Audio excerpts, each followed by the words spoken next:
Hello everybody, welcome back. Let's have a look at Bitcoin. So yesterday we were talking, it's not just yesterday, we've been talking about this potential double bottom on the short-term time frames, which is fine. We have had a move, mostly from altcoins to be fair, and we still have this bullish divergence, and this is the third drive of bullish divergence for where the bottom is a word which could be misinterpreted by many. Where this low had formed and we've had a bit of a bounce, and altcoins have felt it a lot more than Bitcoin. Bitcoin did a decent bounce, 5%, and at the moment we're fighting between the support of the 10 exponential on the 4 hourly and the resistance of the 21 exponential. So I favour further downside still on this one. I don't think this is the double bottom that I've been waiting for. I was looking for a little bit more of a low, scraping just towards the 18,000 flat. So anywhere as low as 17,800, more or less our previous all-time low, most recent significant low, or just a little above, so 18,200. That kind of area to be scraped, and if that does get tested, I would class that most likely as the temporary double bottom that we'll see a much bigger bounce from. So, but again, you know, today is yet to be decided if we can break above that 21 exponential, which is currently floating around 19,300, or break down from the 10 exponential, which is about 19,130. Again, there's no real range in here. We'll have to decide. This is effectively forming a descending triangle of moving averages, so it's going to get squashed between here until it chooses which direction it goes. I favour further downside in the short term to scrape this area, and that could cause a really decent double bottom because that'll be on 4 drives of bullish divergence on the 4 hourly.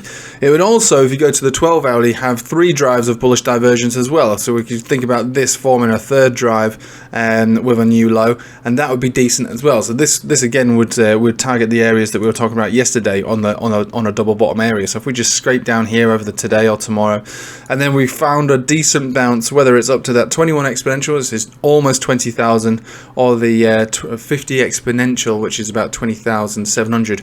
These are all descending, so every 12 hours that go by, these will be lower, but these will be the targets. You can see the relevance here and how savage the resistance is on this 21 on the 12 hourly, but you can't deny the bullish divergence, which would be 3 drives on the next low, which would be great. So we'll see where that goes. When I say the word double bottom, recognize that I'm talking short-term time frame stuff here. We're talking about, you know, something that could play out over the rest of this week leading into the merge, which is another story altogether. So the merge seems to be propping up the whole market. And if you've been around in crypto long enough and you see these things leading into mainnets or burns or halvings, you will know that it's usually an event which is hyped and bought into, and then the moment that the halving or the burn or the mainnet actually arrives, you just dump straight afterwards. And so this is my thinking that no one's ever seen something of this scale before with Ethereum, you know, this merge or whatever. No one really knows, but just thinking about it, just from being in crypto for, you know, as long as I have, and just watching these events unfold in the same way, pretty much the same way every single time. It would most likely be a buy the rumor, sell the news, and then that event in itself should be enough to form some new lows across the board for Ethereum, for Bitcoin, for the lot. And that could be the capitulation event that we've all been waiting for.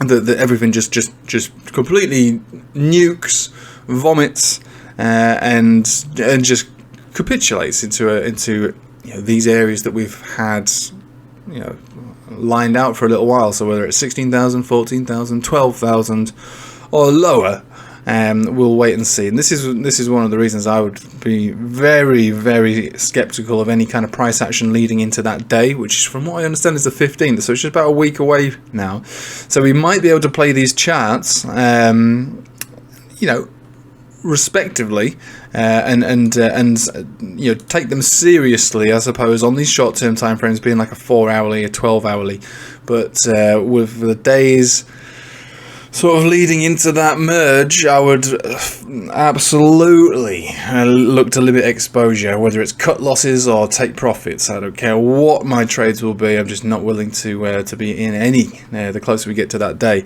because I expect it will nuke the market. So all that aside, in the short-term time frames, I would be looking for this to break down ever so slightly, form a low around 18,000-ish area, and confirm 4 drives of bullish divergence on your 4 hourly, 3 drives on the 12 hourly and have that significant bounce that we could that we were looking for yesterday in the form of a double bottom bounce, that could take us up to, you know, maybe even 21,000, but into the 20,000s over probably between now and yeah, the merge. Anyway, I'll leave it with you there. If you've not signed up to SwissBorg, sign up. They have some ticket systems, so when you deposit 50 euros or the equivalent of 50 euros into your account, you have to spend it, but just deposit it. You get given a ticket and get given some of their CHSB up to $50 worth. So that's their incentive for you to sign up. I know it's not amazing. I know it's not thousands and thousands that you might be offered in Bybit or whatever, which again is not real money. That's pretend contract money, but it's still all right. It's better than nothing. It's better than a slap in the face. You don't have to buy anything, you don't have to spend anything. Just deposit some money into a platform which will allow you to stake and earn, which is what I think we should all be focusing on in the next few months, as I believe a capitulation low is going to occur. So buy, hold, stake, invest, long-term situation, earn some yield. Anyway, I'll leave it with you there, guys. Hope you have a nice day. Take it easy.